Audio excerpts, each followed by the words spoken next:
please be seated. Good morning, Your Honor. May I proceed? Yes, please. Your Honor, before the court today, we have the matter of Commonwealth versus Lindsay Clancy. Ms. Clancy is present. She is represented by Attorney Kevin Reddington. The Commonwealth is represented by Assistant District Attorney Jennifer Sprague and Assistant District Attorney Shannon Buckingham. All right. Well, good morning, everyone. Good morning, counsel. Good morning. All right. Good morning, Ms. Clancy. All right. Before we begin and return to this witness, could I see counsel sidebar just briefly?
Yeah.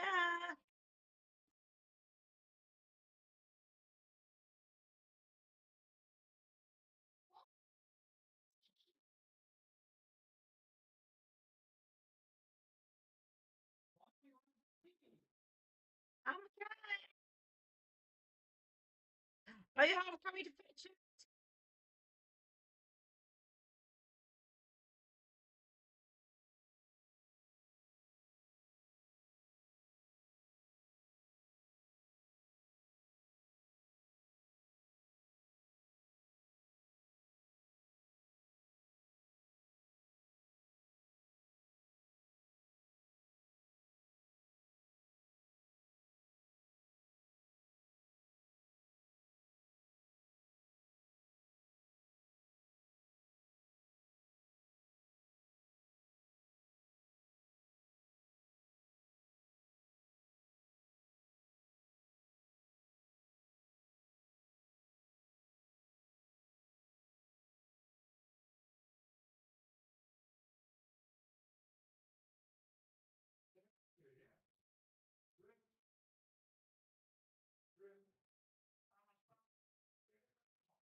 All right. Jurors enter.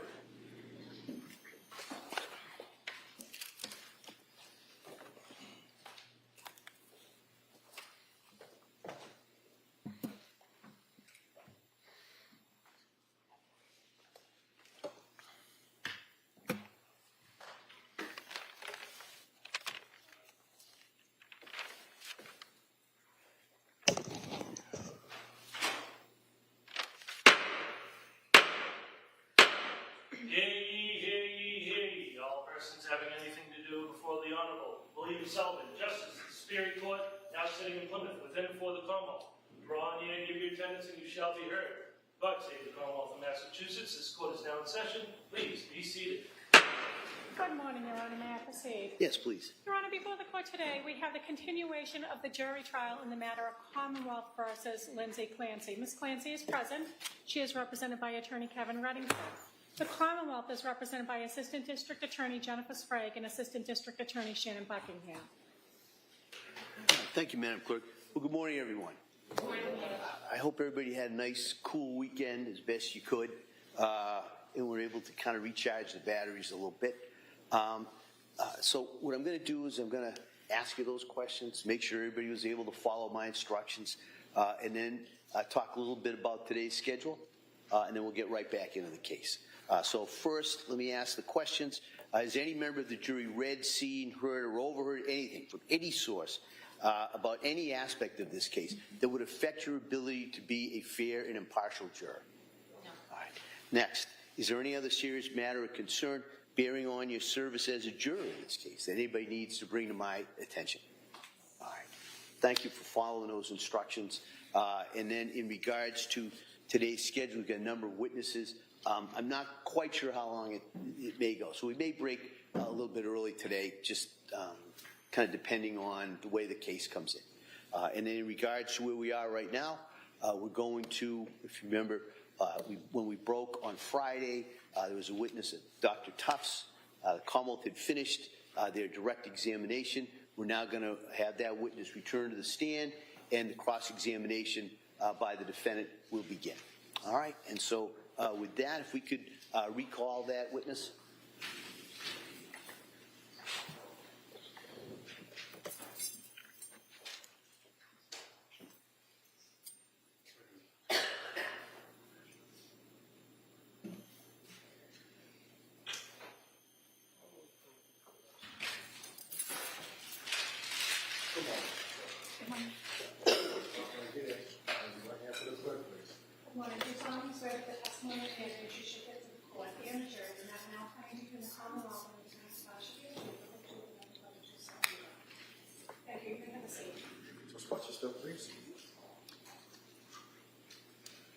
All right, good morning, Doc. Good morning. All right. Mr. Reddington? Thank you. Good morning, Doctor. Good morning. Do you have your record in front of you, your notes? Or I do. have a record? Great. Thank you. And you can look at that anytime you want, just to refresh your memory of what's going on with you. Thank you.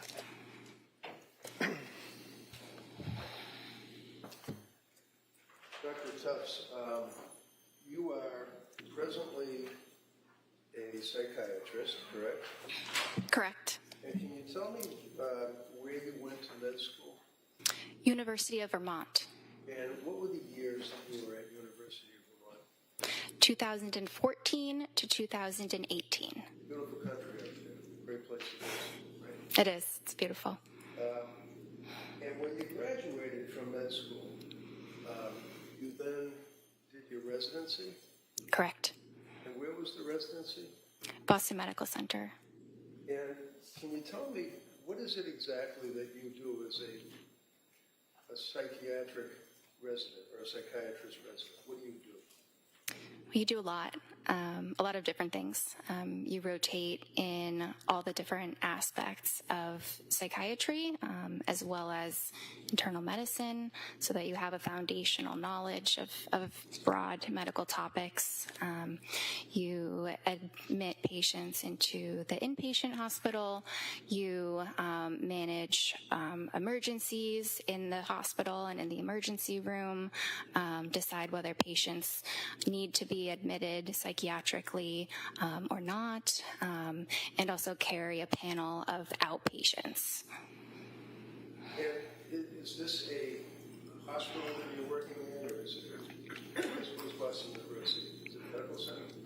So yes, it's the Boston University program located at the hospital, Boston Medical Center, with also a lot of time spent at the various Boston VA locations. And what were the years, I'm sorry, that you did your residency? 2018 to 2022. So you basically were working as either person studying to be a doctor, graduating, and then becoming a resident through the entire pandemic? For the first part of the pandemic, yes. The pandemic ended when Joe Biden said it ended. I think it was July of 2022, right? I'm not sure exactly when he said that. Would you agree with me that when the pandemic started, around 2019, when you began your residency, 2020, 21, into 22, it was a large portion, if you will, of the pandemic time frame? Yes. All right. And we all had to walk around with masks and have no contact with people and make sure you have 6-foot radius before you touch anybody, all of that, right? Yes. How did that impact your residency? Well, I still went into the hospital most of the time, wearing the proper protective equipment, but I absolutely still provided the necessary medical care that was needed. And some of the outpatient experiences were done via telemedicine. Telemedicine? Yes. That's like a television screen. Like a Zoom or something? It's Zoom or something similar. Did you touch people, shake their hand, give them a hug, anything like that while you were working in your residency during the pandemic? Sometimes, not, I think everybody had to keep their distance at certain times. I began my program before the pandemic, so of course there was a lot more handshaking and things like that then. You can't really keep your distance, though, when you're working as a labor and delivery nurse with a woman who's having a baby directly in front of you, can you? I imagine not. So, when you finished, did you graduate from a residency, or is it like you get a certificate or something? Yes, there is a certificate for completing it. And then, at that point, you are now a licensed doctor? Is that how it works? Well, you're actually a licensed doctor the entire time that you're in residency. But upon the completion of that, you can obtain a full, unrestricted Massachusetts license and also become board certified. And the board certification, for example, you have a board certification in general psychiatry, is that correct? Yes, sir. And when was it that you got that certification? When was it? Yes. It was September 12th, 2022. When was it that you actually started working as a physician, as a psychiatrist? I started working as a physician and as a psychiatrist during the residency training program, but I started practicing completely independently at Astor Mental Health in August of 2022. August of 2022. Yes. Now, prior to working with or at Astor, is that A-S-T-O-R or E-R? ASTER, like the flower. And what is Astor? What is it, like a group of doctors? Is it a medical center? What is it? It is a outpatient practice that is owned by a psychiatrist. It has a number of psychiatrists as well as therapists. And where is it located? Is it a brick and mortar type place where you have offices? Yes, the original offices were in Braintree, Massachusetts, and now there's an office in Peabody as well. Your office, where do you work? So at the time I saw the patient, I was working in the Braintree office. I currently work in Peabody. Where, I'm sorry? Currently in Peabody, Massachusetts. So when you start working at Astor, obviously like anybody else, you can submit a resume, an application, and you perhaps and then they hire you, right? It's a fairly lengthy process and a number of interviews with different staff at the practice, and some recommendations, letters of reference, verification of credentials, all of that. But yes, it can be comparable to another profession in that process. Now, in August of 22, when you, congratulations, obviously you were hired by Astor, how many women had you treated in your residency that were postpartum? With postpartum depression? Or just in the postpartum period? How many women that were in the postpartum period did you treat prior to August of 22? Many. It's hard to give an exact number, but I did have specific training in that population. In that population. And where did you have the training in that population? At Boston Medical Center.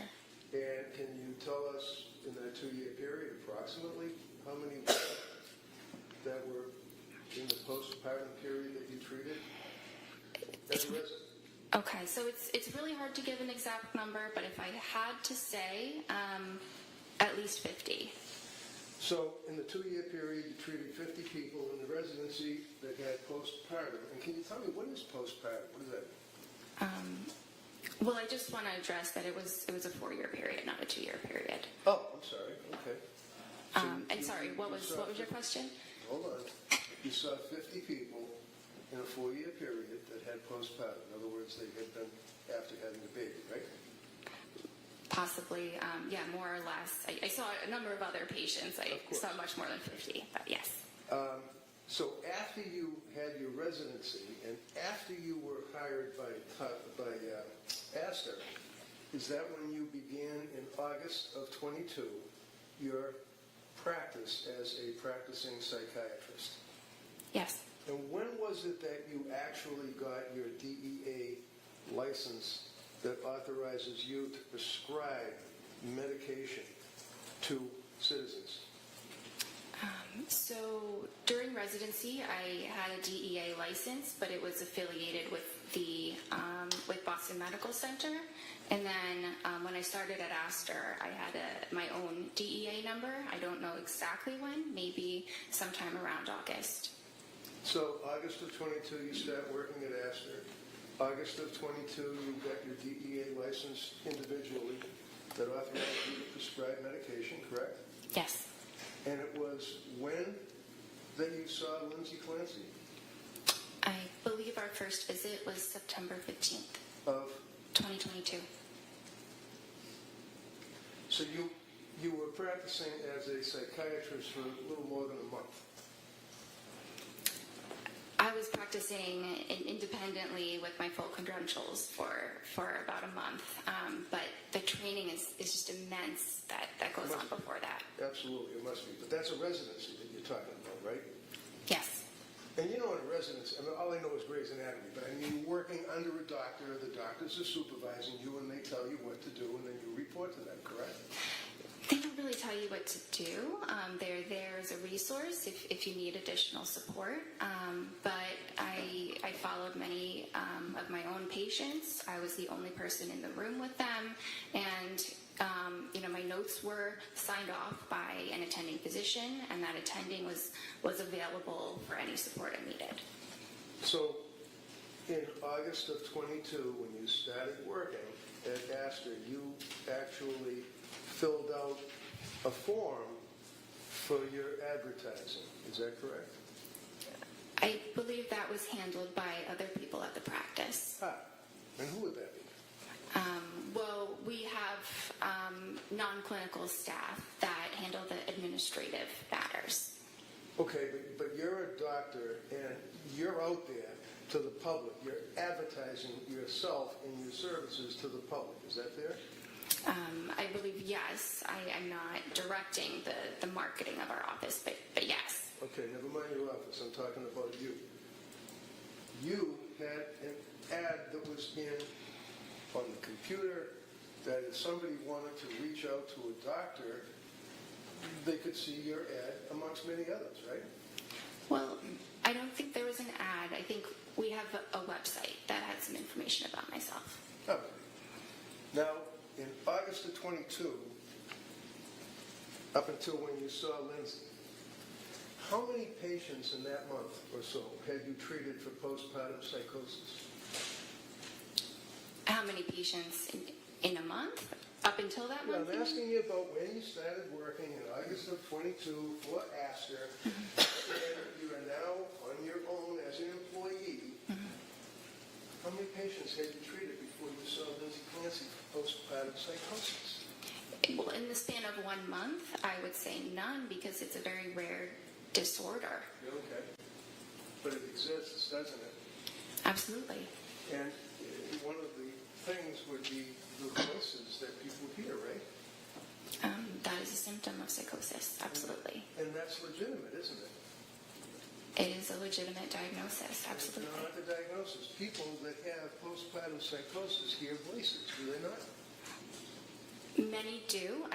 The disorder can manifest differently in different people, but yes, many people do hear voices. How about postpartum depression? How many people in that month or so before you met Lindsay did you treat for postpartum depression? In the span of 1 month, it's really hard to pinpoint that. Maybe a couple. Maybe a couple? And do you recall how long you treated them for?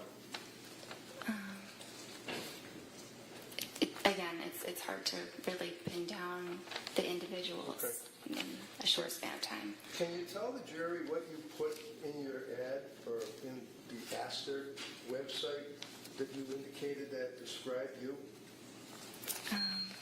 I don't recall. Well, one of the things you did is that you said that you basically were a specialist in postpartum, people that have postpartum psychiatry. You indicated that on the website, didn't you? Are you able to read the actual document? I don't remember exactly the wording. Well, you've been working now for how many years now? 3 since you saw Lindsay? Or more? Almost 4, yes. You haven't changed your ad on the website, have you? I have not personally, no. And you've read it probably a bunch of times, right? I've read it a couple times, but I don't spend a lot of time on my website. Okay. Do you recall that you indicated that you were specializing in any particular aspect of psychiatry? Yes. It probably includes a special interest in women's health, in perinatal psychiatry, in trauma-related disorders, anxiety, and there may be some other things that were mentioned. Yeah, like women that have babies and they're suffering from postpartum depression. Right? Absolutely. Well, you advertised that after a month in working for Aster, right? That's listed as one of my interests, definitely. And again, forgive me, how many women did you treat for postpartum depression in that month and a half before you met Lindsay? I don't know, maybe a couple. But I've treated many of them in the residency, which was just immediately before. So when a person needs to see a psychiatrist, generally they're not well. Is that fair? Some are not well. It really can vary. So when someone comes to see a psychiatrist like you, it's because they need help, right? Yes. And when they come to you because they need help, for example, with Lindsay Clancy, she came to you because of your ad, right? Or your website for Aster, what you said about yourself. I don't know exactly how she found us. Well, do you know why she came to see you? I'm not sure exactly. Friday, we spent a long period of time going through the initial intake that she had to fill out. Is that correct? Do you recall that? Yes, we did. And the district attorney kept asking you, and this is in September, is it September 12th? Is that when that form was filled out? I believe she completed the form on the 12th. The appointment was on the 15th. So what does a person do? Do they call you or do they talk to somebody in administration? How do you get the form to fill out? Yes, our administration handles that. And what do they do? How does that happen? They send them the documents, probably by email, and the patient fills them out. It might be all within the portal that we use. Within the portal? The patient portal, yes. Okay, and that means that you go online and you can access Aster Mental Health, and then all these little drop-down boxes would come up? Something like that. Are you aware? Is something like that, or are you aware of what it does? So because I don't handle the scheduling and the sending of forms, I don't know exactly what it looks like. Well, this is the form that you're giving a person that needs help because they're possibly mentally ill. Is that right? Yes, and what's important is that I review the forms and we go through them in the appointment. Absolutely. Yes. Now, understand that your records, Exhibit 219, I believe, the jury will have access to the Tufts records. Okay, you're aware of that, right? You know it's an exhibit. Yes. Because you have talked to the prosecution about what an exhibit is, and you know that your records are now in evidence before this jury, right? If that's what you say, yes. I wouldn't take what I say. Well, If you don't know, really. that's fine. I don't know the details of how this works, but Have you talked to them prior to your testimony? no, You haven't talked to the DA's office? no, not at all. You're a defendant in a very large lawsuit, are you not?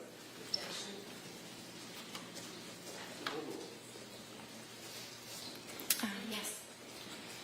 You wouldn't happen to be represented by an attorney, would you? I am. And the fact that you have an attorney is your right under the Constitution. It doesn't mean that you're guilty of anything, right? Right. Okay. And you know that the outcome of this case is very, very major to the outcome of your lawsuit. Is that right? I don't actually know that.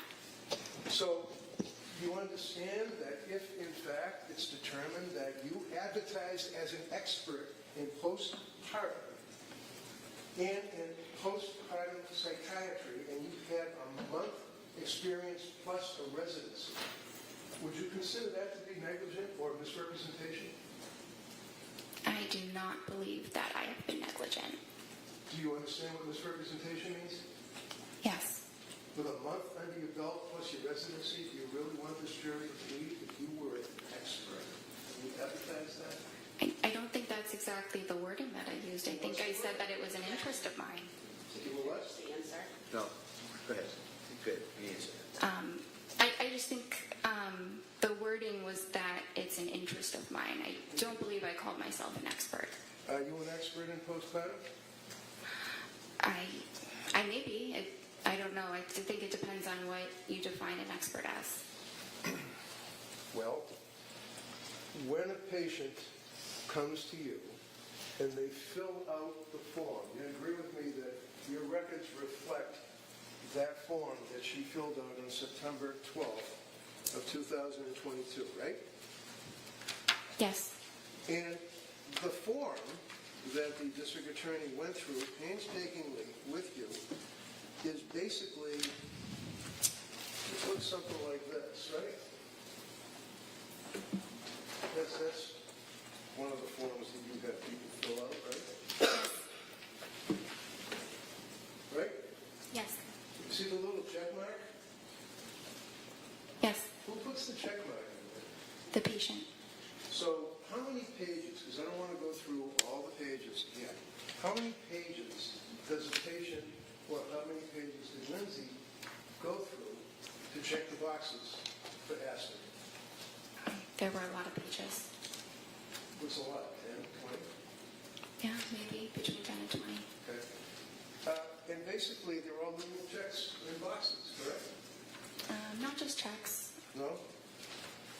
So does the person then answer questions by typing in an answer such as, do you have any pending legal problems? No. Have you ever been arrested? No. Things of that nature, right? Those are some of the questions.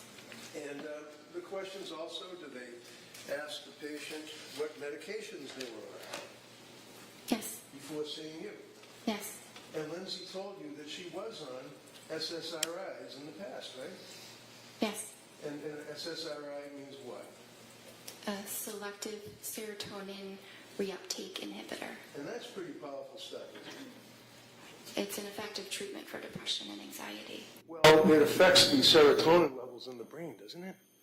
Yes. It rewires the brain, doesn't it? It doesn't rewire the brain. It increases the serotonin, and many individuals with depression have low levels of serotonin. So Lindsay told you that she had been prescribed an SSRI when she was in nursing school. Is that right? Yes. What was the SSRI? Prozac. And how long was she on the Prozac? I'm not sure. Never asked. I probably asked. Probably asked. Isn't it true? Don't you guys have a saying that if it's not written, it didn't happen? You take copious notes, do you not? It's impossible to write down every single thing that's said, so I write down what is clinically relevant, clinically necessary, but there's a lot that is discussed over an hour that is not able to be written down. Such as the fact that a person was on an SSRI when they were in nursing school is not an important fact to find out. Oh, no, that's important. Sorry. No problem. I'm not doing, the Sophie Cunningham at you. I'm just asking a question. That's all, and you can answer it, okay? How about if she had a reaction to Prozac? I asked her about the Prozac. Is that written in your notes? Yes. And what did she say? She said that she took it for a period of time. She didn't mention any side effects. Oh, she didn't tell you that she had side effects. I see. So when a patient comes to see you with a month under your belt and they're sick and they're looking for help, you wait for them to volunteer facts to you? She volunteered a lot of information. She knew very well what her medical history was and was able to provide that for me. Such as what? That she was in nursing school and took Prozac? That's part of it. And she told you that, right? Yes. And she was pretty upfront and honest with you, wasn't she, in answering these questions, right? I believe that she was. We all spent some time talking about the fact that she declared that she had consumed alcohol, that she felt guilty about it. Recall that on Friday? We dwelled on that for a while, didn't we? Yes, that was a component, yes. I mean, that's something that's important, right? Yes. What was her drink of choice? I'm not sure. Did you ever ask her? I'm not sure. We were not concerned that her level of alcohol use Well, the DA was... certainly was Friday, right? All right, and everybody knows. Doctor, wait for the question, all right? And then the same thing, I'll have counsel wait until you finish your answer. All right? Go ahead, Mr. Reddington. So is it important, doctor, for you as a physician to know your patient? In other words, know who they are? Yes. And you knew that Lindsay was a nurse, correct? Yes. You knew that she graduated, obviously, from college, right? Yes. Was she a good student? I don't recall. Do you know when she got married? I don't recall Did you that ask her? specific detail. I don't know. I knew she was married. She had 3 kids, right? Yes. And the reason that you knew that she was married is because you spoke to her husband, Patrick, correct? Or did you? Sorry? Or did you? He attended one of the appointments, and I spoke with him on that date. Ah. And did you say hi, how are you, and give him a handshake when he came in your office? It was telemedicine. It was what? Telemedicine. Telemedicine. Is it fair to say that after, 14, you said to the jury, 14 appointments that you had with Lindsay during that period from September till January? 14 appointments? Yes. Every single one of them were by telemedicine, weren't they? Yes. Until you came in this courtroom Friday, you never saw this woman in person, did you? Correct. Were you ever concerned about her mental health as a person? Absolutely. She was crying. She told you symptoms that she couldn't get out of bed. Isn't that right? At one time, she said it was difficult to get out of bed Oh, difficult to get out. Why was it difficult for Lindsay Clancy to get out of bed? because she was very depressed. And did you give her a hug? Oh, no, you're on telemedicine, so you couldn't give her a hug, could you? You didn't have any chance to even look at her in person, did you? I could look at her. It was always a video appointment. I couldn't give her a hug, but that's not actually something that psychiatrists typically do with patients. I imagine. Now, I'm looking at you, and you've got the witness stand cutting you off in half, right? So I can't see from your waist down, your legs, your feet, your hands, anything. That's the same view that you have on the telemedicine, right? Yes. Isn't it fair to say that you've studied and that you've learned that there are objective manifestations that patients may have that would be a tell, like if you're playing poker, you have a tell, that would be an indicia of the fact that they're stressed or emotionally disturbed, right? Yes. Like hand wringing, right? Yes. Were you able to see the hands wringing when you were on telemedicine? I don't recall seeing her hands. Do you recall, you know how people sit there and they do this with their leg and the leg bounces because they're going through some type of emotional stress? You couldn't even see her legs, could you? I couldn't see her legs, but I knew that she was under stress. So when she came to you, September 15th, I believe, is the first time that you all actually discussed her condition, correct? Yes. And looking at the medical records, which the jury will be able to look at, it says, visit date, September 15th, 2022, and you can look along with me if you wish, indicates why she came to see you, right? Yes. Right? Yes? Yes. Okay. Why did she come to see you? According, not guessing and speculating, never mind the TV. You just look at your notes. Tell me what brought Lindsay Clancy to your office. Postpartum anxiety. Is that it? Is that what you noted in the records? Well, those were her words when asked, what are the problems for which you are seeking help? I see. Postpartum anxiety. Now, as a psychiatrist, meeting with this young woman after a month or so of working as a psychiatrist for Astor, there are tests that you administer to a woman who's in postpartum to find out what type of anxiety they have, right? Well, there are some screening tests, but the most important thing is what the patient tells you and what my assessment is in the session. I see.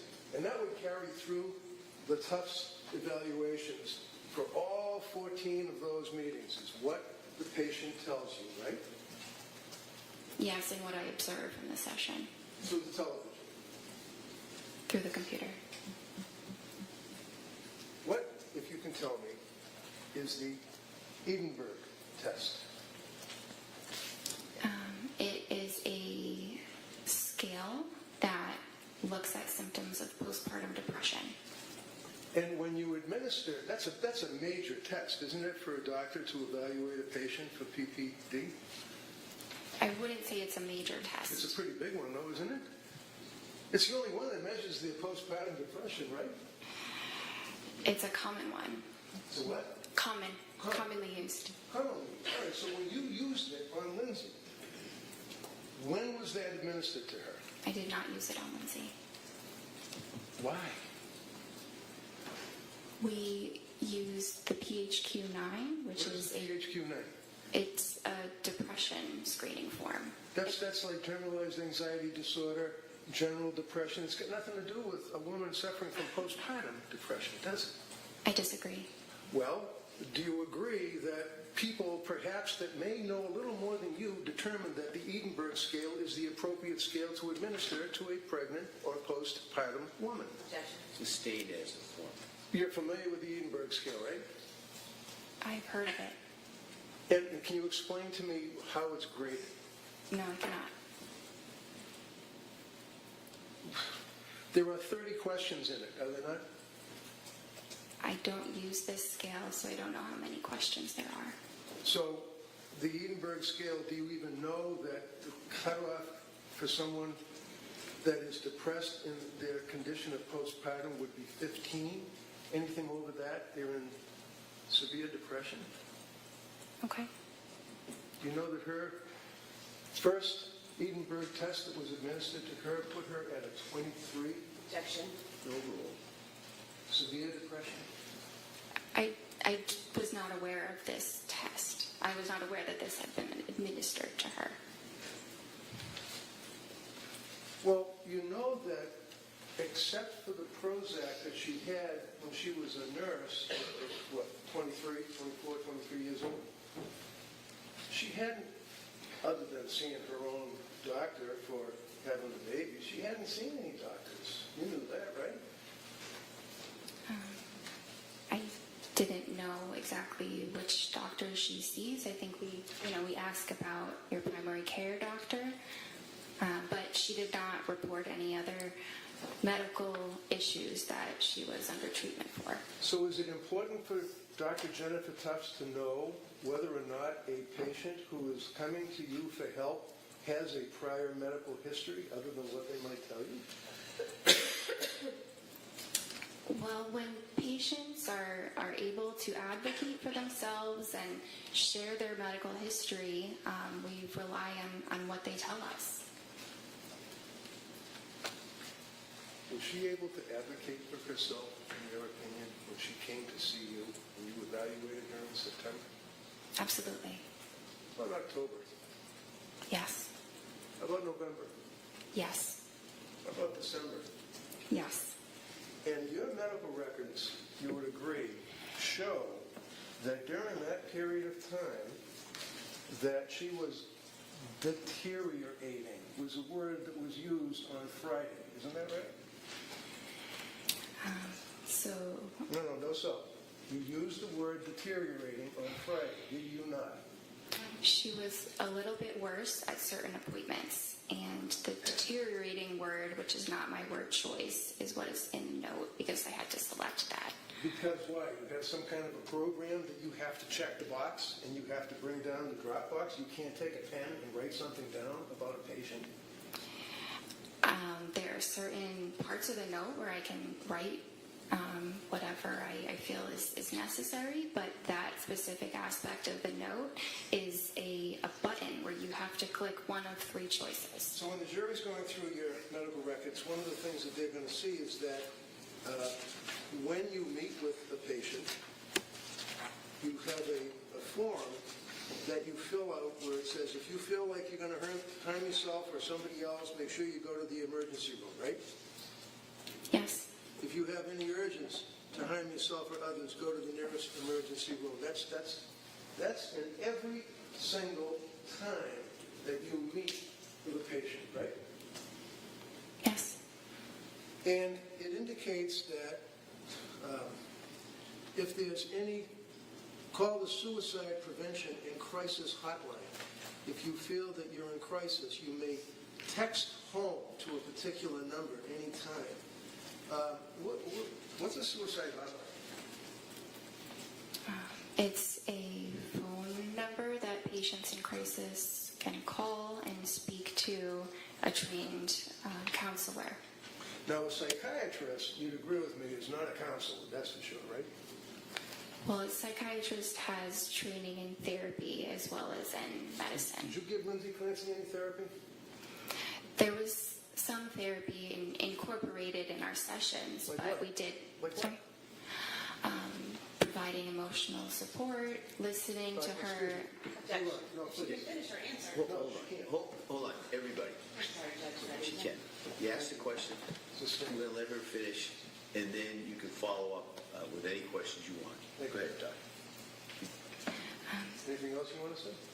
So her sessions were largely focused on the medication management, but there was an aspect of therapy including those items. Okay, and the sessions were for what, 17 minutes? No, How long were they? 25 to 30 minutes. So 25 to 30 minutes on the television, and were you face the TV screen with her for the full 25 minutes? Yes.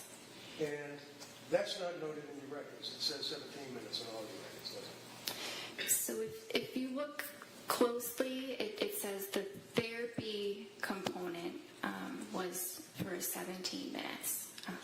It doesn't say the entire duration is 17 minutes. So what do you do when you're trying to give therapy as a psychiatrist to a patient that came to see you? What do you do? What do you do for therapy? It depends on the person. Well, how about Lindsay Clancy? What did you do for therapy with her?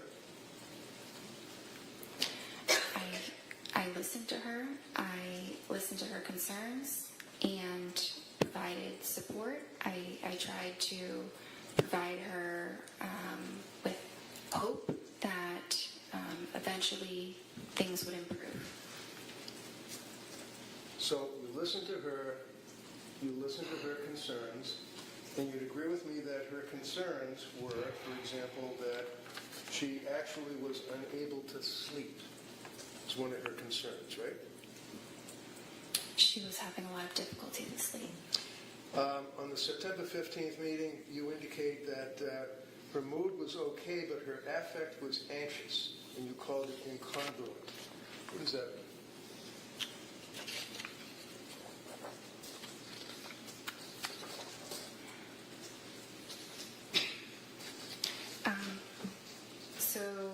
She said she was feeling okay. She appeared anxious, and she also stated that she was anxious. So one of the things that you talked about Friday is when a patient presents with an incongruent something like that, I don't remember, appearance perhaps, that would mean that they're saying, I'm okay, but they don't look like they're okay, right? Well, it could. I don't think her affect and her mood were really that incongruent at that time. I think that she didn't appear terribly depressed. I didn't say she was terribly depressed in that initial visit, but she said she was anxious and she appeared anxious. That's pretty congruent. Okay. So did you put in the report that she was congruent or incongruent? So that is not an option for me to indicate in that section, but So- it was congruent. You're like a robot. You can't take a pen and write something down. You have to do the drop box and the X's on the computer. Well, if it's on the computer, I'm limited by the options that are up there Why? You're a doctor. Why are you limited? because of the technology. What technology? The fact that there's a form on a computer? You're trying to treat a human being who comes to you for help. And that's what's most important. What's most important was the treatment, not what is checked off on a box. Makes sense.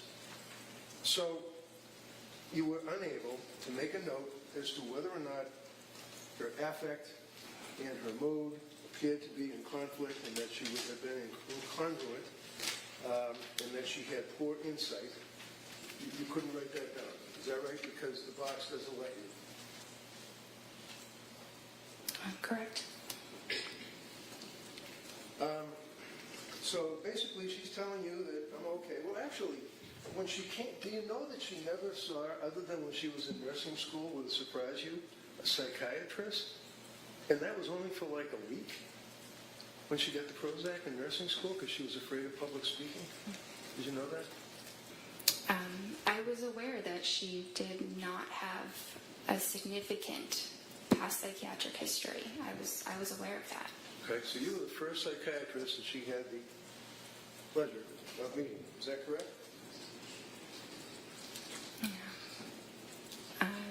I think it was. And isn't that important for you as a doctor to take a history? I did take a history. So can you tell us?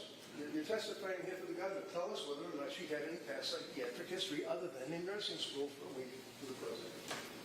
She did not report any other past psychiatric history other than the Prozac and Wellbutrin. So when a patient comes to see you and you're treating to help that patient, if they don't report something to you, you don't know about it apparently, right? Well, I think it depends. There are certainly things I can assess, but if it's related to their history, I do need them to tell me. Well, you can't assess it unless you ask, right? Unless I ask, or they volunteer it, or they Of fill course, it we out in already talked forms. about the volunteering. How about you as a doctor, when you're evaluating a patient coming to you for help, do you ask them questions? Yes, You didn't ask her prior history. I did. What did she tell you? She said that her prior history was what we discussed about the Prozac in the nursing school. So, basically, other than hoping to give her hope, is what you said, for the therapy. How do you give someone hope for therapy? The other doctor. Try to encourage them, and What did you encourage her on September 15th? sorry, What did you encourage her to give her hope on September 15th? what did I encourage her? Yeah. I don't remember exactly the words. It was Did you write almost it 4 down in years your ago. records? No, we don't write those details of Well, everything that's that the was therapy said. you're talking about, right? Yes? Yes. And you don't write down the therapy you give the patient in the records, right?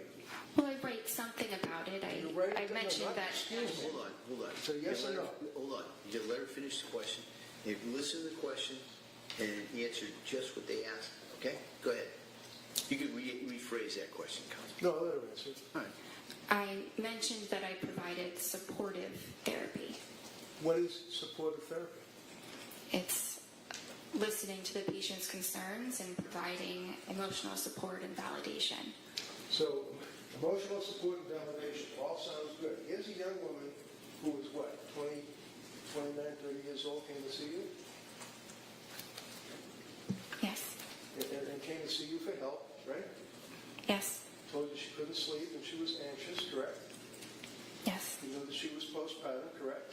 Yes. You know that as a patient who was postpartum. By the way, what is your opinion of the period of postpartum wherein one could have postpartum depression or, more importantly, postpartum psychosis?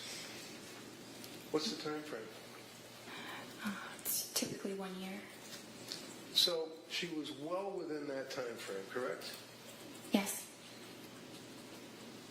And you tried to provide therapy by giving her hope. And how long do you figure did that take? 5 minutes, 10 minutes, 2 minutes? I'm not sure. I think it was different in each session. Okay. So the only thing that you diagnosed Lindsay with on September 15th was GAD, Generalized Anxiety Disorder, correct? It was generalized anxiety disorder as well as an adjustment disorder with depressed mood. And you prescribed medications to her, right? Yes. And the medication that you provided to her was the sertraline, right? Yes. And the sertraline would be Zoloft, right? Yes. Now, this is a little chart that shows the prescriptions that Lindsay was on. And you are the yellow colors. They're the tops. Okay? You can see that.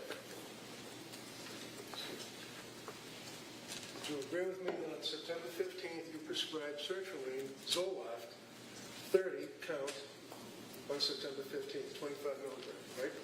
Yes.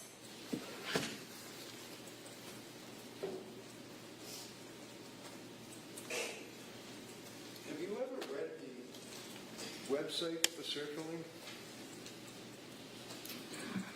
The website for sertraline? Yeah.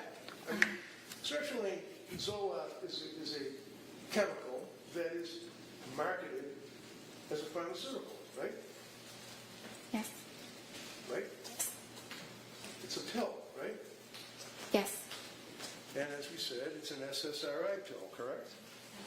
Yes. Do you know that Zoloft is not indicated for generalized anxiety? Why'd you give her Zoloft? It is a very effective medication for generalized anxiety disorder. So you're familiar with the drug labeling for Zoloft, is that correct? Generally. Generally.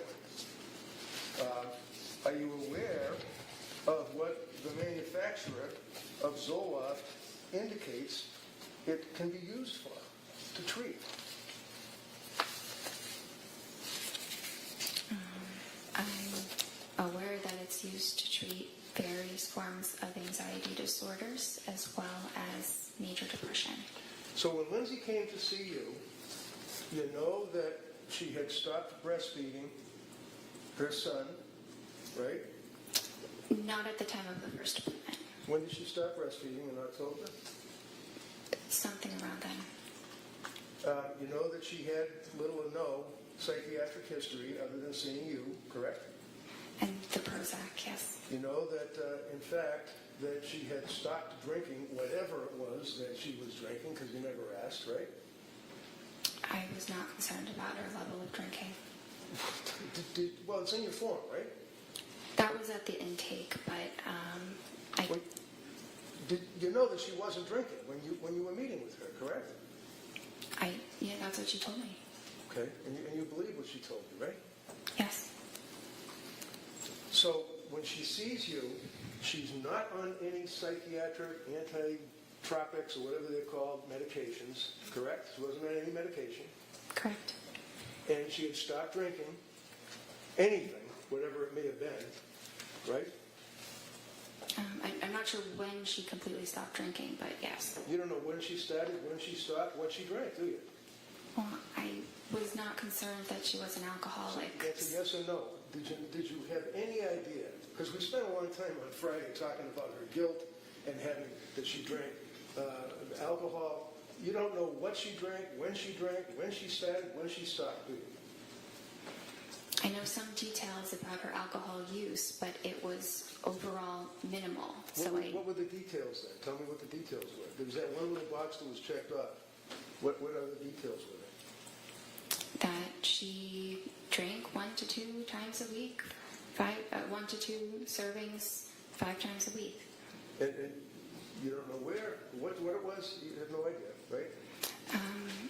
I think she had mentioned at some point that it was calming. It was something that was helpful. Calming. Calming. Okay, Calming. so it was numbing. It was like trying to numb something, I guess, right? That's one way of saying it. I mean, I imagine you've treated veterans that had post-traumatic stress disorder, right? Yes. And would you agree with me that many times when people have an anxiety disorder or PTSD or whatever the case may be, they try to numb their feelings? Is that fair? Sometimes they do.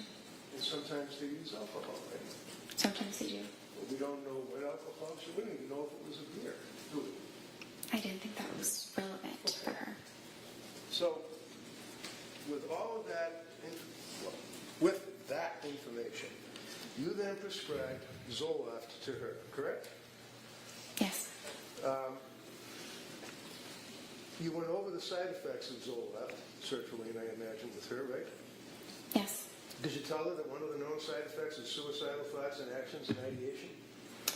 Well, that's specifically in children, so I don't think I mentioned that because it wasn't relevant. Not really. Suicidal ideation and homicidal ideation. There's a black box warning on Zoloft, along with other SSRIs, right? Under Yes or no? for children and adults younger than Lindsay. I apologize. Can you just listen to my question and answer it yes or no? Is there a black box warning on Zoloft? Yes. All right. And a black box warning is required or prescribed by what? The FDA? Probably. Probably. And it basically warns that, especially with young people or young adults, that it may cause suicidal or, God forbid, homicidal ideation. Yes? Yes. And you're aware that, in fact, the FDA has determined that that goes up possibly to a 23, 24, 25-year-old. You know that, right? I think 24 is what they say. Yeah, I'll give you 24.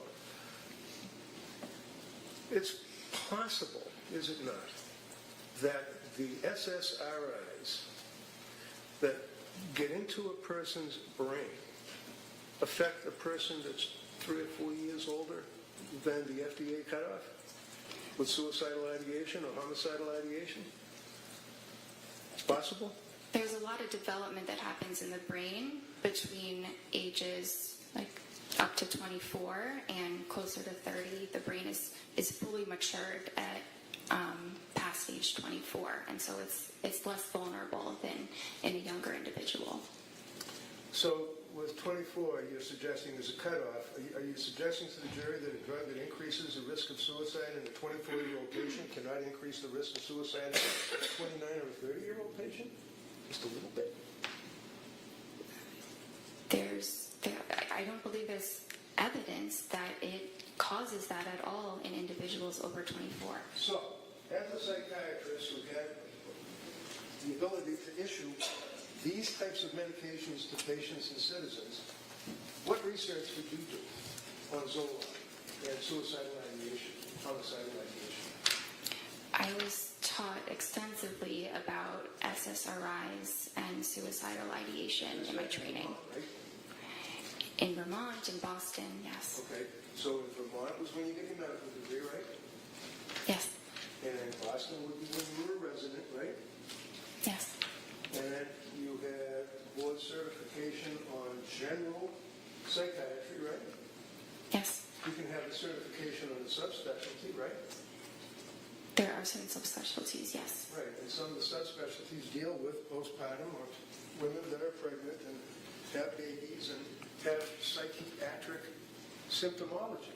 There's no board certification for perinatal or reproductive psychiatry. Well, there are plenty of classes that are recognized as, for example, at Harvard Medical School, there's an annual class or symposium, if you will, for postpartum. Have you ever been to that? No, sir. What have you done to research or to improve your education? I understand you went to med school and you were a resident. What programs, continuing education, symposiums have you attended since you got the ability to prescribe these medicines to people? I have not attended a symposium. Have you attended anything? I have not, but I have done a lot of reading on my own, of research and guidelines about this area in psychiatry. Did you tell Lindsay when you were going, because one of the things that you guys are always concerned about is what's called informed consent, right? Yes. And what is informed consent? What does that mean? It In means a medical sense, not just like out in the street or something.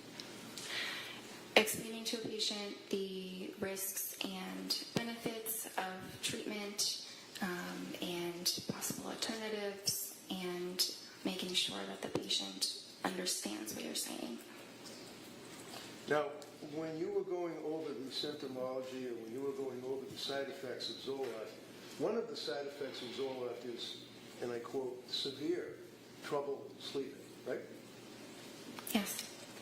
Did you tell her that?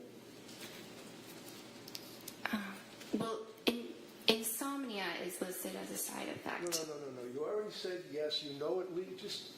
Did you tell her that Zoloft has a side effect of giving the patient severe trouble sleeping?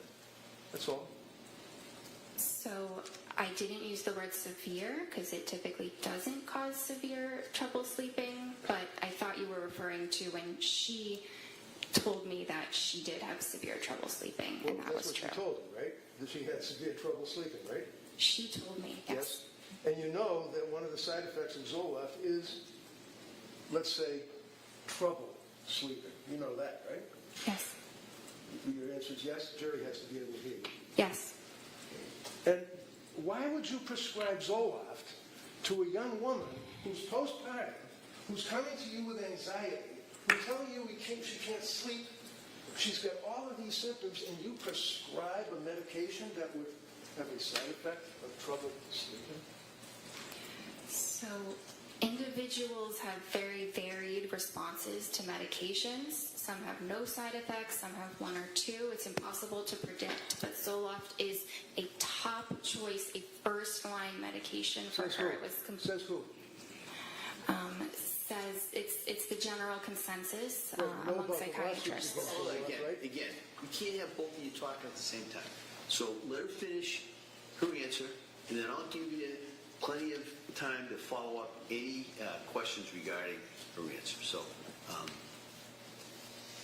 you finish your answer on that?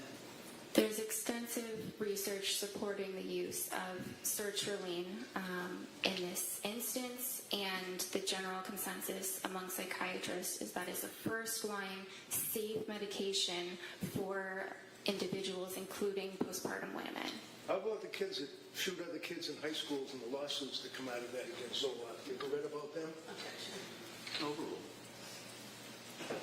Sorry? You didn't hear me? I wasn't sure what the question was. The question was, in response to your observation about how all the psychiatrists or the psychiatrists think that it's a very, very safe, wonderful first-line drug, and you researched it. How about the kids that kill other kids in schools with the lawsuits that arise out of the use of SSRIs? Have you ever researched that? I don't know much about that. You know about the SSRIs and messing with someone's brain. They go out and they shoot people for no reason, right? I'm not aware that that's linked to SSRIs. So you didn't really talk to her about increased risk of suicide in 24-year-olds or down because she's 4 or 5 years older than that. You didn't talk to her about the trouble sleeping that can be a side effect. But she describes there's other drugs that you could have given her that would be perfectly safe and calming and allow someone with no psychiatric history to sleep better, right? Not necessarily. Okay, so you prescribed her with the Zoloft. It was 25 milligrams, right? Yes. And when you prescribed her with the Zoloft, 25 milligrams, was that increased up to 0.05 milligrams, or did you increase it at some point? The instructions were to increase it to 50 after 1 week. After 1 week. Yes. And you expected that she would listen to your instructions, right? Yes. And she did, right? She waited about a month, but then yes, she did. Why did she wait a month? I think it took her some time to decide whether that was truly what she wanted to do. Right, she was afraid of the drugs, wasn't she? She was afraid of side effects. And she didn't want to take the pills, did she? She eventually did want to take the pills because she wanted to feel better. A month later, right? Yes. So you prescribe the Zoloft, SSRI, and then you tell her after a week to increase it, and she doesn't take that medication for a month, correct? Correct. And then she did take the medication, right? Yes. And did you meet with her or talk to her before she actually started to implement that particular regimen? I had met with her beforehand, but I was not aware of when she made the decision to go ahead and take it. So you met her on the 15th of September, right? Yes. When was the next time you met her? Can I check? Sure, of course. Absolutely. You can look at anything you want. September 28th. And on September 28th, did you discuss with her the fact that she was afraid to take the Zoloft? Yes. And did you recommend that she do that? Well, she said that she was feeling better at that point and wasn't It's sure. a real easy question.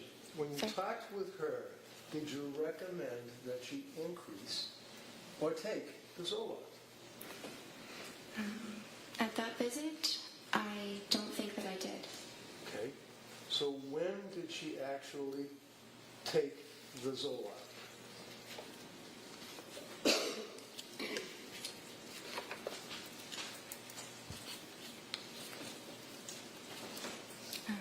She told me in her October 20th visit that she had taken it 1 week prior.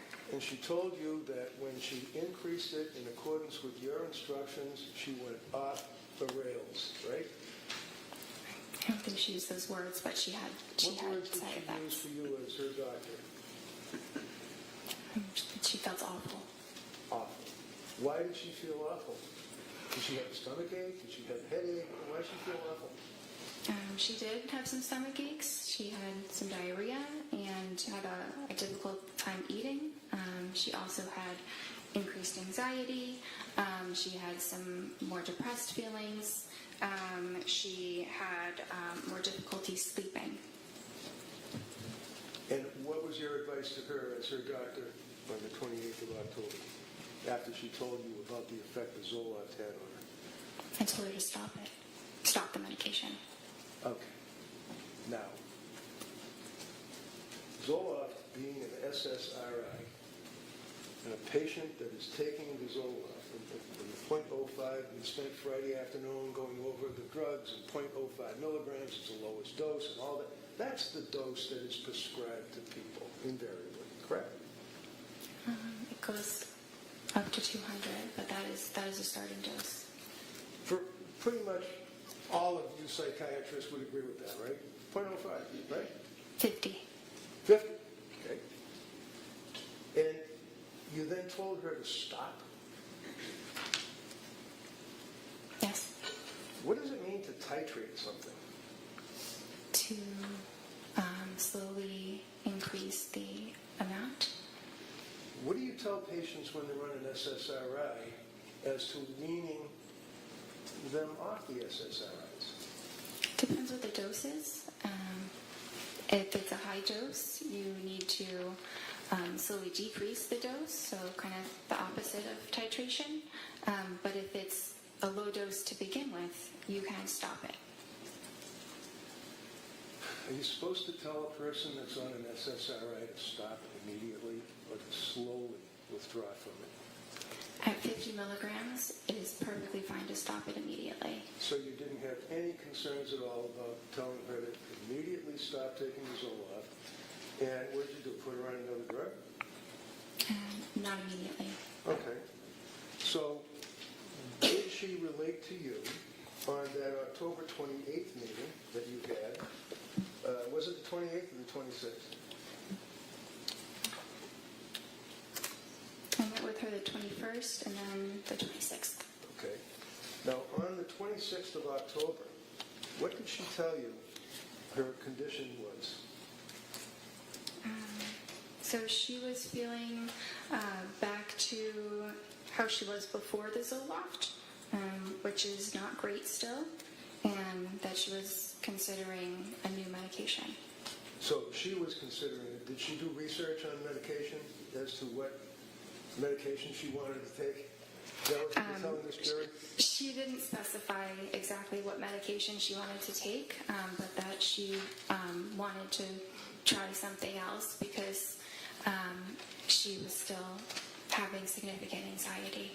So when you say she wanted to try something else, I'm just asking, did you tell her what you recommended she try, or is that something that she decided she'd do on her own? No, I gave her my recommendation. Okay. The only reason why I ask that is that, a lot of times people might think that she's a psychopharmacologist, that she's a heart surgeon, that she's a vascular surgeon, that she knows everything about medicine. That's not true, is it? No.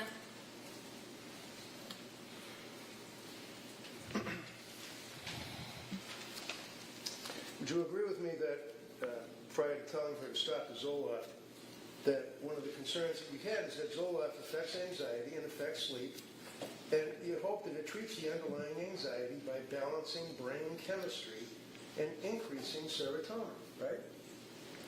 Yes. Is that fair? And you'd agree with me that it does, as a side effect, have an impact on a person's falling asleep or staying asleep. That's a common side effect, right? It can happen. It doesn't happen to everyone, but it certainly happens to some. But it is temporary. That's the important distinction, is that there are many side effects that disappear entirely, and then the medicine is quite helpful for those certain conditions. What's that? Yes. She had problems sleeping, didn't she? Yes. Even after the Zoloft, right? Yes. So you, not her, you recommended a particular drug that she should take, right? Yes. And to what one would expect a young woman who's a labor and delivery nurse to know about psychiatric medication. What is methadone? Do you know? I'm sorry? Methadone. I'm not sure. How about hermababate? B-A-T-E. H-E-R-M-A-B-A-T-E. How about that? You ever heard of that? I'm not familiar with that. That's what's used to administer to a woman who's going through birth. You don't have an obligation to know that, do you? No. You have an obligation to know about psychiatric medications, though, right? Yes. There's a difference between what's known as nescience, which is not knowing what you have no duty to know, and ignorance, which is you don't know what you should know. Is that fair? Yes. So, did you ever gauge Lindsay's knowledge or ability to judge what medication would be good for her? So that was my role. Right. I didn't expect her to know significantly the details about different psychiatric medications. Is it important to know that a woman that's coming to you because of postpartum issues, shall we say, had prior problems in prior deliveries?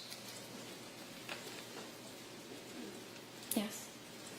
And you'd agree with me that you're on the front line of health care for pregnant women when someone comes to see you, either pregnant or after having a baby, right? They're usually referred by a therapist or an OB, but yes. Okay. So being on the front line and dealing with these people, and you advertise that you deal with pregnant people before they have babies, right? Yes. And after, correct? Yes. Did she have any prior issues with her prior babies? I knew that she had some anxiety symptoms with her prior, after her prior child was, after her second child was born. And that would be Dawson? Yes. And when she saw you after having Callan, how old was Dawson? If you know? A few years old, maybe 2 or 3. Did she tell you what the side effects were after she had Dawson? She did. I did not list them because... Excuse me, that means you didn't write it down? Yes. So what is it, your memory? We'll go by that, right? Sorry? We'll go by your memory? Go by my memory about what? I don't recall exactly which side effects she said, but I recall that they were some of the very common ones, the ones that are temporary. Hold on. You're telling this jury that you don't recall what the side effects were that she told you, but your memory is that they were general, common? Is that what you're saying? Yes, because if they were anything else, I would have documented it. Well, how about she took Zoloft? Did she take Zoloft, SSRI, after having Dawson? I think she took it for about a week. You think? Or she did? She did. So isn't that something that would be indicative of the fact that there was some psychiatric issues after she had her second child? Yes, but she did not describe them as being severe. Well, as a psychiatrist, can you ask her whether or not they're severe, or do you just wait for them to tell you? Based on her description, they did not sound severe. Tell me about bipolar. What's bipolar? Bipolar is a mood disorder that has both depressive episodes as well as episodes of mania.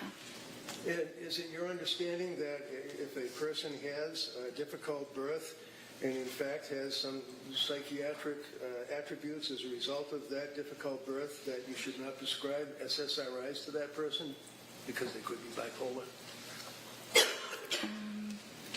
Having a difficult birth does not it's not a contraindication to an SSRI.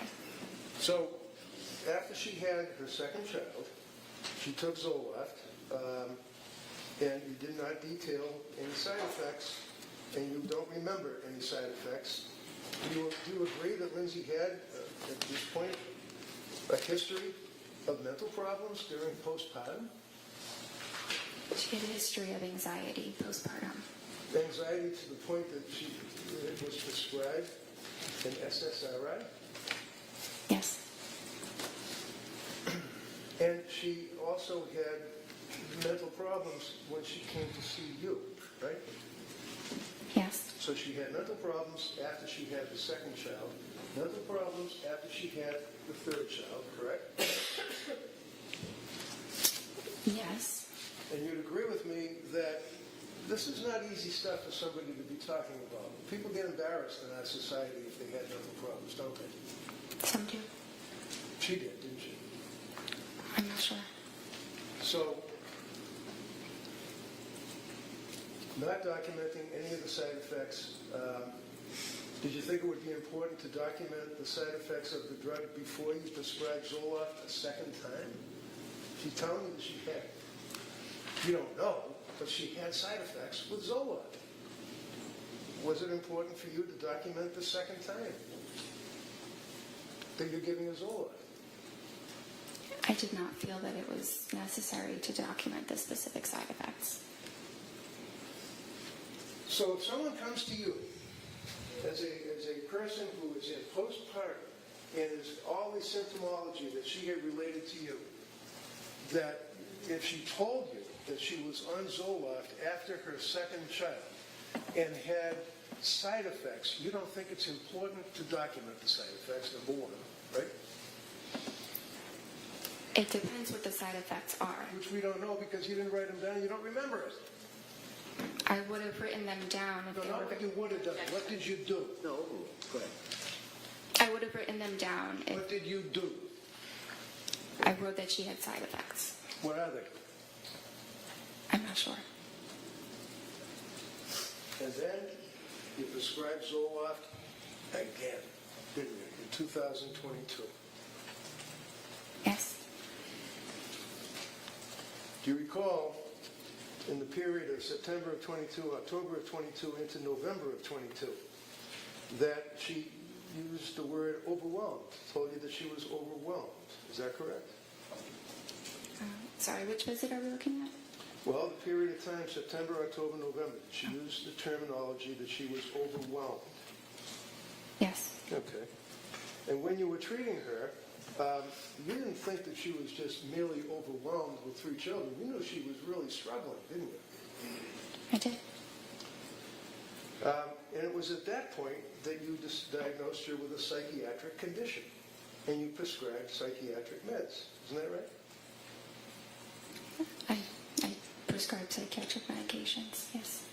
So when you prescribed the Zoloft and told her to increase it, she told you that she was having all these difficulties. You told her to stop. Did you give her therapy when you saw her? Yes. What did you do? I think that I provided Again, I reassurance. apologize, but not what you think. I want to know what you did. And that's why you write stuff down. So take your time and look at your notes. What did you do with this young woman for therapy? On which day? On what? Which day are we talking about When specifically? she came to you and told you that she was overwhelmed, and you diagnosed her with a mental illness and prescribed psychiatric condition, the psychiatric meds, what therapy did you give her? Because you told us that when you're on the television, you still give them therapy too, right? I do. What did you do? Well, I'm having trouble identifying exactly when she said the words overwhelmed. Okay. So it's hard to pinpoint exactly what I said in a span of, a number of different visits. Did you indicate that there's information on the website that if a person has an emergency that they should do something? I did, and I advised her the same. So basically, if one of your patients becomes suicidal, and on that note, did she tell you at that point, up to November of 22, that she was dwelling on suicidal thoughts? It was a while before she mentioned anything about suicidal thoughts. Tell us when. I might need to look through the records to see when she first did.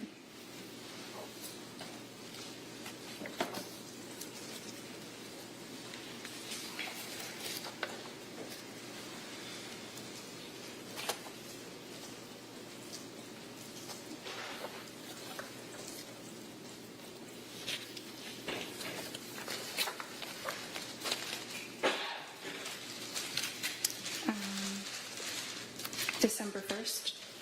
So on December 1st, what did she tell you?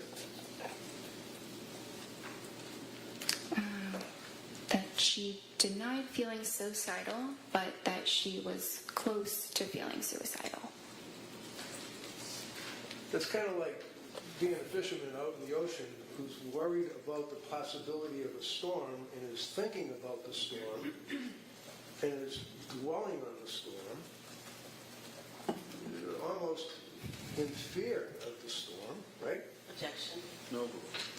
Isn't it?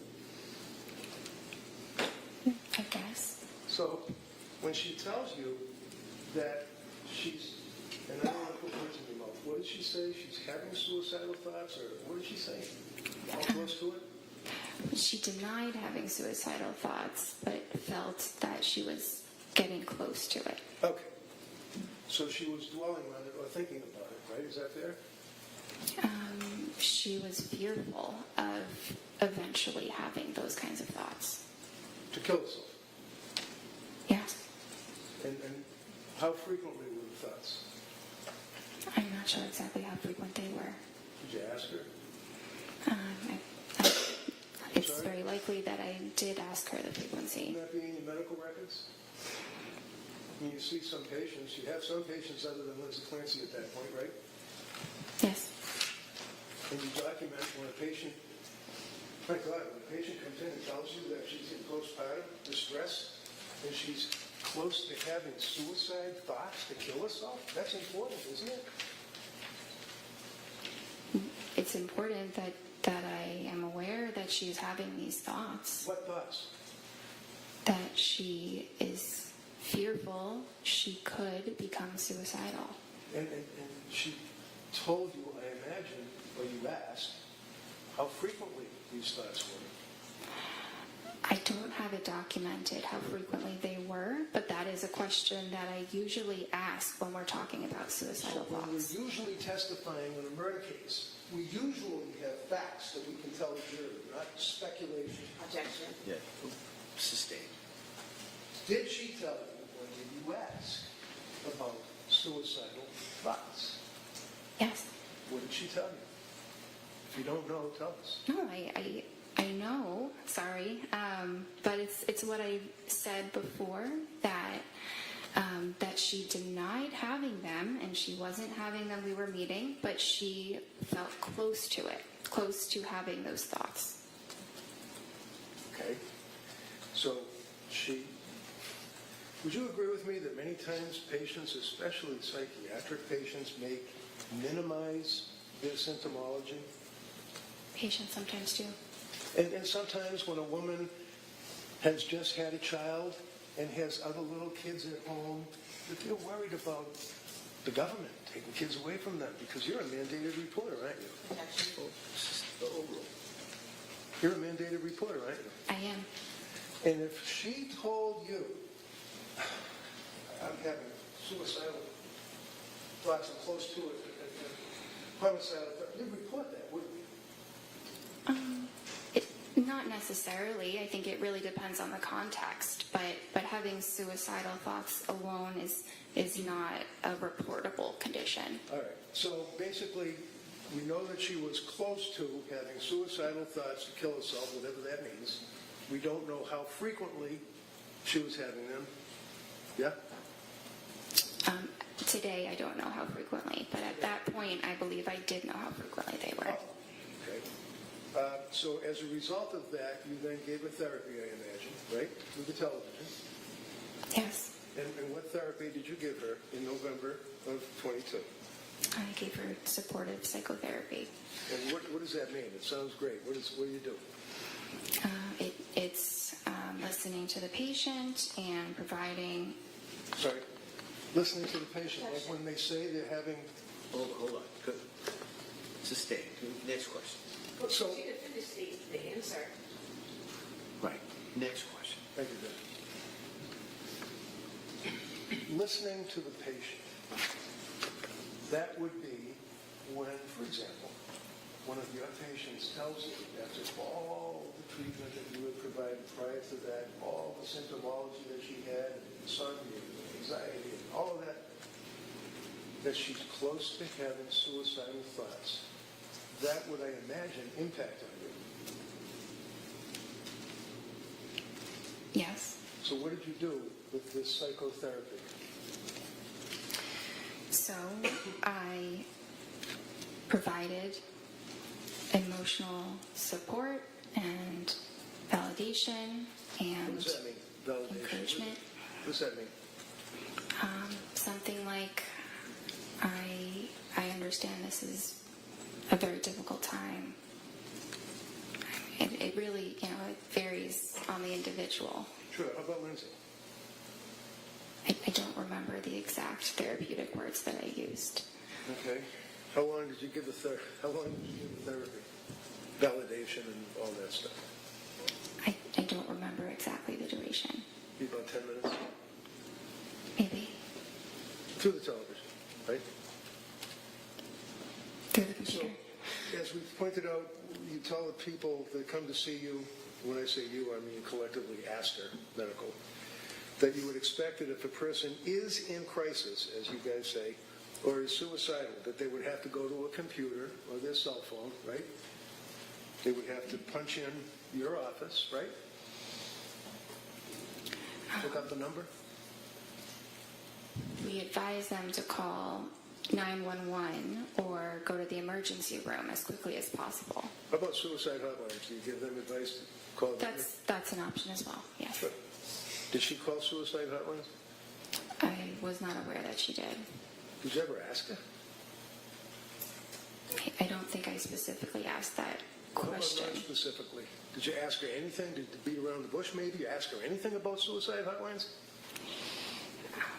I don't think I asked her about suicide hotlines. Would it surprise you to know that she called suicide hotline in that time frame, not once, but twice, and was turned away?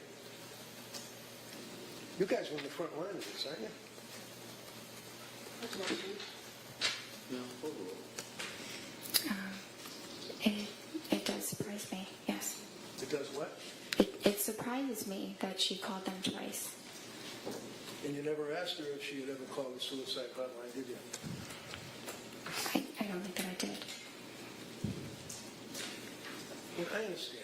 You're a doctor. You were trying to do the right thing. You obviously, this is just horrible, isn't it? Yes. She continued on with her treatment with you, correct? Yes.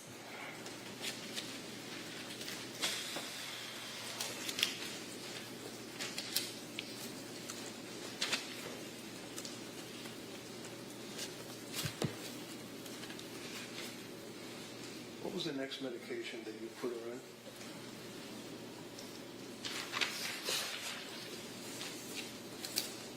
Let's say we're up to,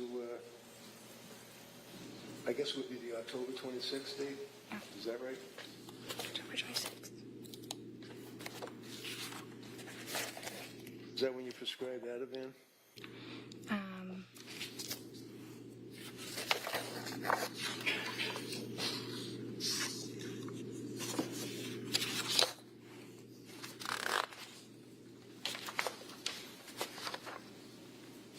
I prescribed that on the 21st. Sorry? I prescribed the Ativan on the 21st. All right. Did you prescribe anything on the October 26th appointment? Yes. And what was that? Buspirone. Buspirone. And would you agree with me is that also Vanspar? Buspar or buspirone are the common names for it. Okay. You ever heard of Vanspar? V-A-N, V as in Victor, A-N-S-P-A-R? You ever heard of that? No, I haven't. Okay. And would you agree with me that there are a number of side effects of buspirone? Every medication has side effects, but Okay, so my question is pretty simple. Buspirone, you mentioned it. I'm asking, any side effects? yes, What are the side effects?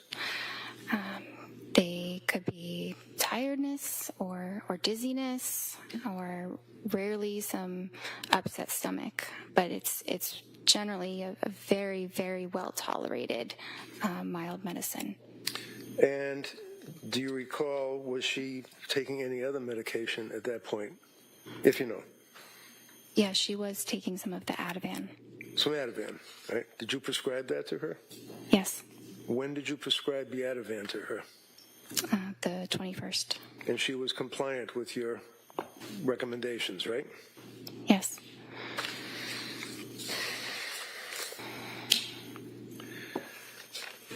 Was she also reporting to you that she was taking Benadryl, like over-the-counter stuff? It was being used as needed, yes. So that's PRN, on the records, PRN or whatever, you take it as required, right? Yes. And she reported to you that she was taking Benadryl, right? She reported that, yes. And you didn't document how much she was taking, right? It's only available as one dose over the counter. Okay. Did she re-up the dose over the counter? Do you know? She didn't tell me that she did. Did you ask her? I don't remember asking her about if she increased it. I think she was just taking one of them. You think? Did you know that Ativan and Benadryl are contraindicated, that they can have a serious impact to the central nervous system and depressant effects? Yes, but can I explain that when they say depressant? Excuse me, the answer is yes, right? Is the answer yes? Yeah, if the answer is yes, if that's the question, the Commonwealth may be able to ask you further questions if you'd like. Well, I can't say yes to that entire statement. All right. Next Did question. you discuss anything about Benadryl combined with Ativan on October 26th? I don't recall.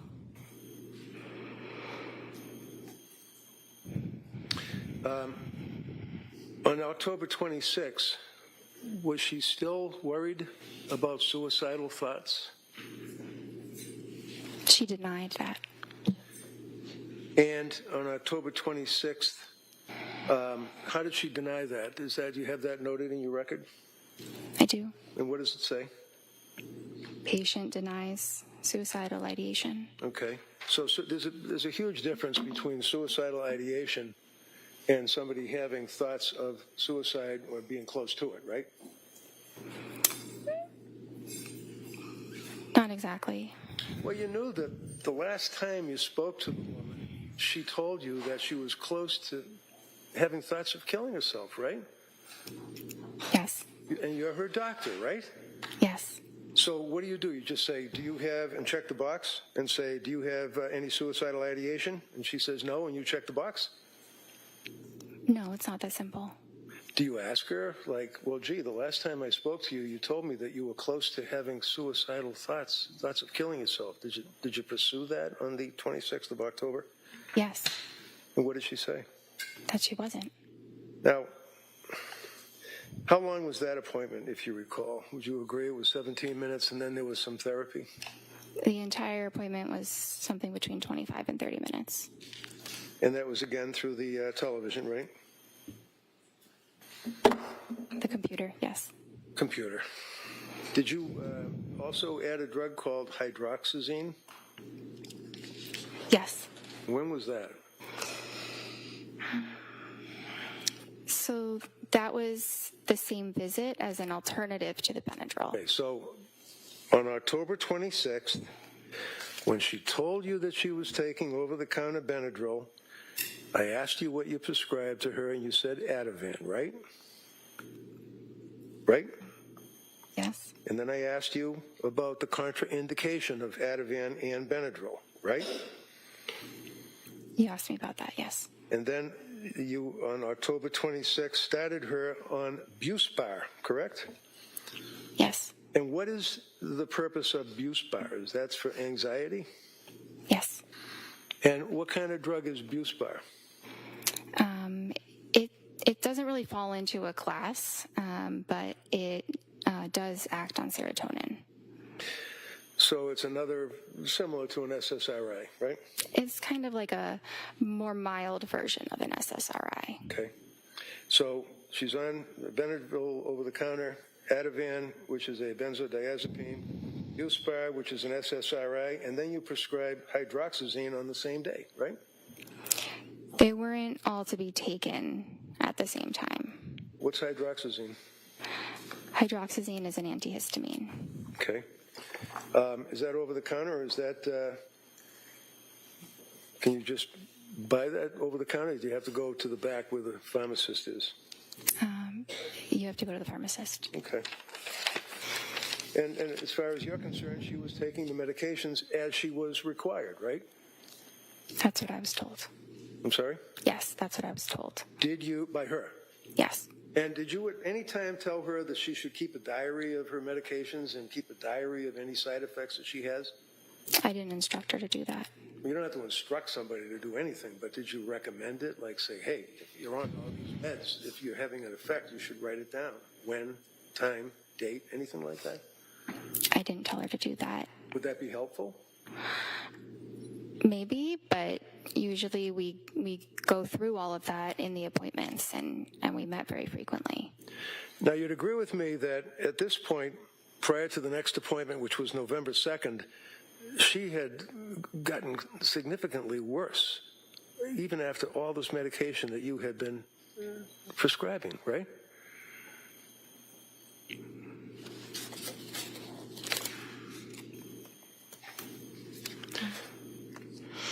Did you make a note that she was telling you that she had depression and that she was crying,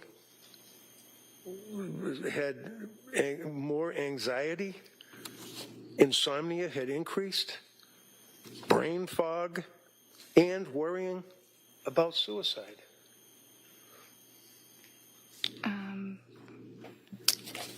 In the couple weeks after starting those medicines, I don't recall that the symptoms were significantly exacerbated. Okay. Friday afternoon, you answered the DA and you said that you recall that she used the word brain fog, right? She used that at some point. I don't recall when. Okay. What is brain fog? It's a very subjective feeling that someone might have where maybe it's, hard to think of a word that you're trying to think of, or maybe it feels like, maybe you're thinking of things a little bit more slowly than you normally would. And how often was she dwelling on suicide? At what point? At the point she told you that she had anxiety, insomnia, brain fog, crying inconsolably. Objection, if we could have a date. I think he's going to get to that. Go ahead. October 26th, heading into November 2nd. Do you recall, I'll rephrase it, do you recall going into the November month, meeting with her, and she told you that she had brain fog?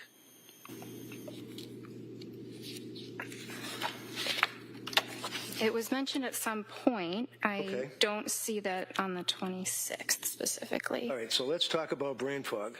Did you ask her what that meant? Because when you say subjective, that means that's her interpretation. That's in her head. She's telling you, right? Yes. As opposed to objective, which would be what people in general would think, right? Yes. So when she's telling you, in addition to the anxiety, in addition to the crying, in addition to the stress that she was undergoing, she was worrying about suicide, she talked about brain fog. So you must have asked her, what does that mean? Subjectively, what does that mean? Subjectively means in the patient's, own opinion. That's what their experience is. Okay, so she's the one that's inside her head, right? Yes. So what were the symptoms? What is it? When a patient tells you that they have brain fog, is that something you would consider as being a potential side effect of the medications that you would put her on? It depends. On what? I mean, sometimes it could be, and sometimes it could be unrelated. It's a symptom of depression as well. So sometimes it's hard to tell what it's attributed to. So at this point, heading into November, your answer was to prescribe more medication, 3 more drugs, right? You prescribed Ativan, or increased the Ativan. What was her load for Ativan at this point? Do you remember? Sorry? What was her milligrams, if that's right, or nanograms, whatever it is, on the Ativan, on the script that you had provided her? Objection, if we could just have a date. I think she said, no, if you can answer that, go ahead. Which date are we referring to for the Ativan? Because there were. I'm sorry. She already objected. Oh. He already said you can answer it. When did you increase her Ativan and to what level?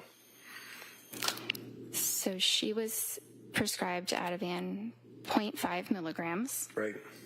And then when I next saw her, she said it was a little bit helpful. So I said you could increase it and see if 1 milligram is more helpful. Did she increase it? Yes. And when was the next time you saw her to talk to her on the television or on the computer? Well, I saw her on the 26th, and then I saw her on the 31st. I'm sorry. How was she on the 31st? Halloween. Sorry. How was she? That's not my note. That's her therapy note. Okay. So how about this November 2nd? Was that the next time you saw her? I saw her on November 2nd. And she told you that she was hesitant to use the medications, the Buspar and the hydroxyzine, right? She said she was hesitant to try the Buspar. She was scared of the drug. She was scared of the drugs, right? She was afraid to take a medication. She wasn't doctor shopping and asking you to give her drugs so she could get high. She was asking you for help. Isn't that right? Yes.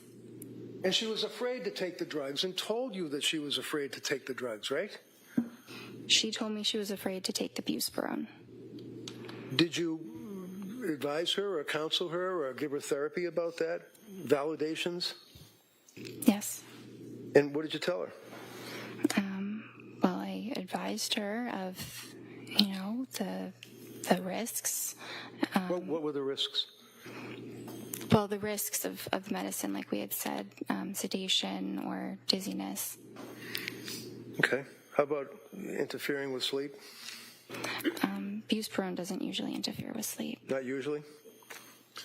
Did you ask her about any thoughts of suicide or being close to having thoughts of suicide? Yes. Did she indicate to you that she had any thoughts of suicide at all? Not at that date. Did she use those words, or is that a box that you checked off?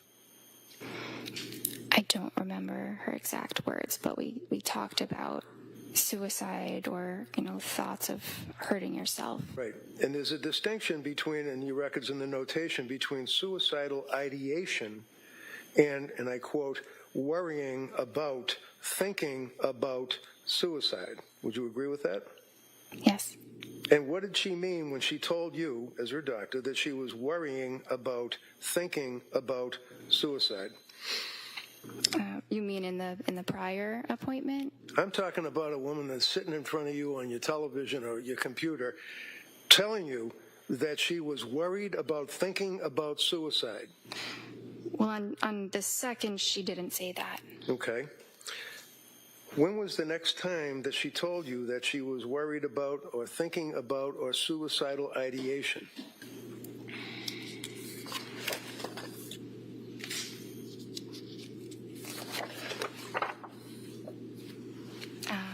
That was the December 1st visit. Okay.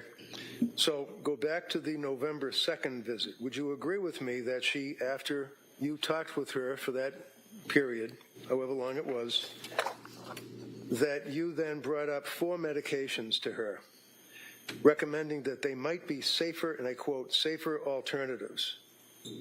Would you agree with that? I see the word alternatives, not safer alternatives. Do you remember talking to her about Remeron? Yes. Did you recommend that she take Remeron? No. Did you ever prescribe Remeron? No.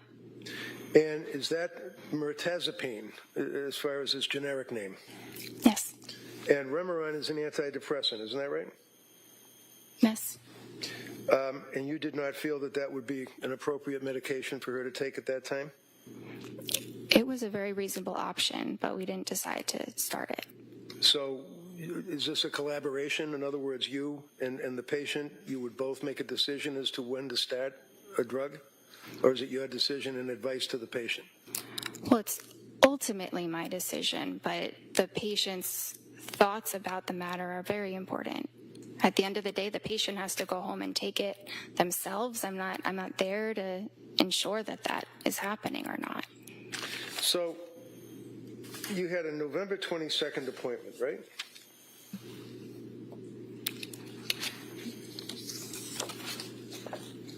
Yes. And it was at that time that she told you that she had been to see South Shore Perinatal Clinic, right? Yes. And did she tell you why she was seeing someone from the South Shore Perinatal Clinic? I think she told me that it was because they were exclusively focused on treating perinatal conditions. Yeah, but so were you, right? Not exclusively. I'm a general psychiatrist. I see. And did she mention the name of any doctor or nurse practitioner that she was seeing at the South Shore Perinatal Clinic? Yes. Who'd she mention? I think she said something about Julie. Paul? Yes. Okay. And a woman by the name of Nurse Gelada? I heard her name a little bit later, but Okay. yes. Did she advise that, in fact, by script, she was using Ativan and Benadryl, and you told her to taper off the Ativan at that appointment, right? Had she tapered off the Ativan? I think I had told her I gave her a prescribed taper prior to that appointment. What does that mean? What does that mean, you gave her a prescribed taper? So I told her that she should reduce her dose by 0.25 milligrams every 2 weeks until the medication was stopped. Did she do that? I don't believe that she completely stopped it, no. No? You don't believe, or she didn't? Well, Trying to give the jury facts. Yeah, she said she was taking Ativan, so no, she didn't completely stop it. Had she tapered? I'm not sure how much she had reduced the dose because I wasn't prescribing it again. Right. So, did you know that she had been, or had she been, to any emergency wards between that period of time that you last saw her and when you were seeing her on this meeting? I know she went to the ER, but I think it was after that. Okay, which ER did she go to, do you know? I think she went to Mass General. Do you know why she went to the ER? Because of depression. So, was she treated at the ER? Did they make any, to your knowledge, as her doctor, make any recommendations? I'm not sure what they told her, but they ultimately Go ahead. discharged her. They didn't admit her. Go ahead. Sorry. That's all right. Was she put on any medication? Not from the ER. When you looked at the records from South Shore Perinatal Clinic, what did they indicate about suicidal ideation, worrying about suicide, close to suicide, anything? I didn't have access to those records. You're going to keep your voice up so everybody can hear you. You what? I did not have access to those records None. because we're a completely separate clinic. Seriously? Objection. She's visiting with you as a patient and you can't access her medical records? Is what you're telling this jury? I did not have access to them, no. Could she have signed a release, a HIPAA form? Yes, she could have. And you could have got the records, Yes. but you didn't. I did not feel like it was necessary because she provided all the relevant information about her treatment there. How do you know? She's got mental disease and she's seeing you and she's on all this cocktail of drugs. How do you know that she is an accurate historian at this point in her life? It felt very accurate when she was able to recall the names of the medicines, doses of the medicines, specific days. She provided a lot of incredibly detailed information. So it showed me she was capable of doing that. So when you talked to her husband, Pat, how many times did you talk to her husband, Pat? I think The guy was living with her. I think it was once. And he came to your office, right? No, he didn't. He got on the television or on the computer screen, right? Yes. And when was that?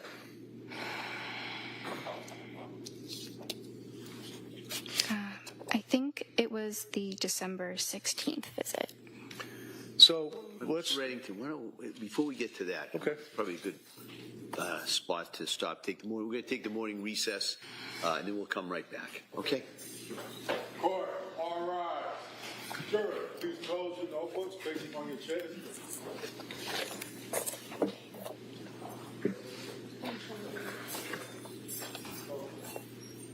Wait, please.